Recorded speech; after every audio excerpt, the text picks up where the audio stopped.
हाँ तो मेरे प्यारे बच्चों, चलिए आज ज्ञान और जीवन की कथा सुनाएंगे।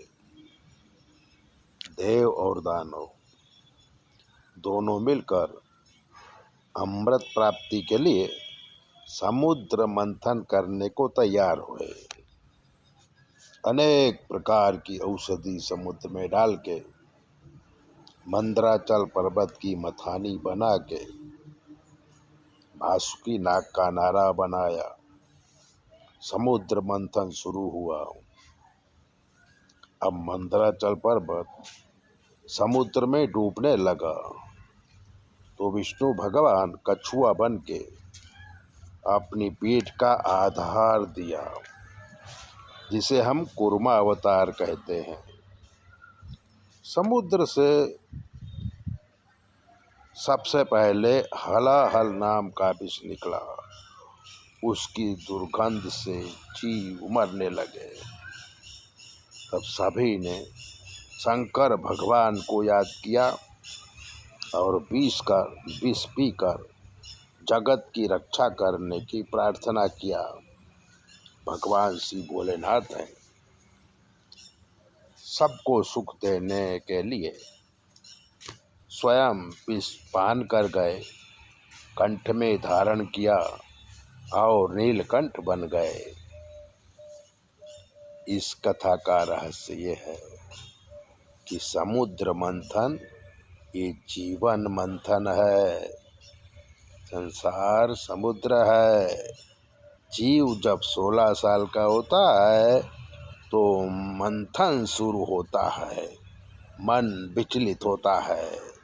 तो मन को मंदराचल जैसे स्थिर रखें, मन को जवानी में चंचल नहीं बनने दें और मन को कोई आधार मिलना चाहिए, कोई आधार दे दें, क्योंकि आधार के बिना मन मंदराचल जैसा समुद्र में डूबने लगता है। मन को आधार दे देंगे तो मन डूबेगा नहीं। समुद्र में औषधि डालने का मतलब पेट में भोजन पानी सात्विक डालिए।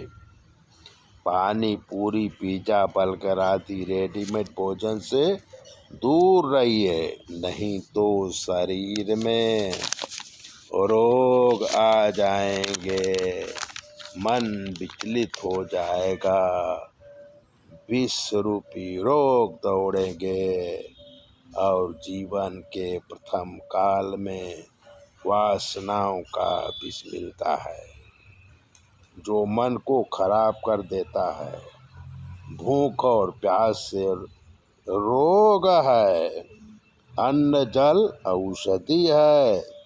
रोग को मिटाने के लिए हम अमुक मात्रा में दवा लेते हैं, तो भोजन में नियमित आहार लेने से विषयों से रोगों से बचा जा सकता है। शरीर हल्का होगा तो ध्यान भक्ति पढ़ाई लिखाई उत्तम प्रकार की होगी। मन को स्थिर रख के प्रभु भक्ति करोगे तो पहले विष मिलेगा, फिर अमृत मिलेगा। ज्ञान गंगा को सिर में रखो, जैसे भोले बाबा ने गंगा जी को सर पे रखा है, वो ज्ञान गंगा है। तो जहर सहन हो जाएगा। महापुरुष जितने भी हुए उन्होंने जहर को पचाया है और अमृत पाया है। दूसरों को दुख देना जीव का काम है और ऐसे लोगों के जीवन में ज्ञान नहीं होता है। विष पीना पड़ता है, दुख सहन करना पड़ता है। जो लोग दूसरों को सुख देते हैं उन्हें अमृत मिलता है और सुख उनके पीछे पीछे भागता है। ज्ञान और भक्ति अगर जीवन में होगी तो आप संसार तर जाओगे।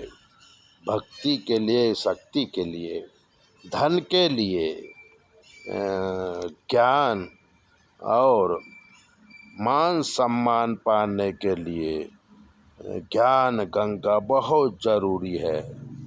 और ज्ञान की प्राप्ति जवानी में ही होती है।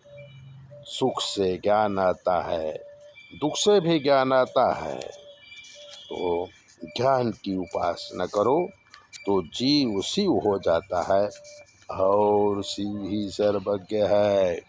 इस संसार में ज्ञानी जनों को ही ईश्वर की प्राप्ति होती है, क्योंकि ज्ञानी जन समझ जाते हैं कि संसार में कुछ नहीं है।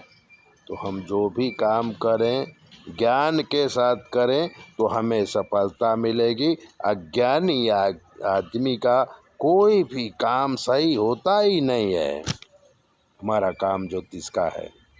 अगर आप ज्योतिष दिखाना चाहते हैं तो 9825200108 पर फ़ोन करो। हम बताएंगे आपको कि आपके जीवन में क्या कमी है और आपको क्या करना चाहिए। ये कहानियाँ हम बच्चों के लिए बनाते हैं, तो अपने बच्चों को हमारे वीडियो ज़रूर दिखाएं।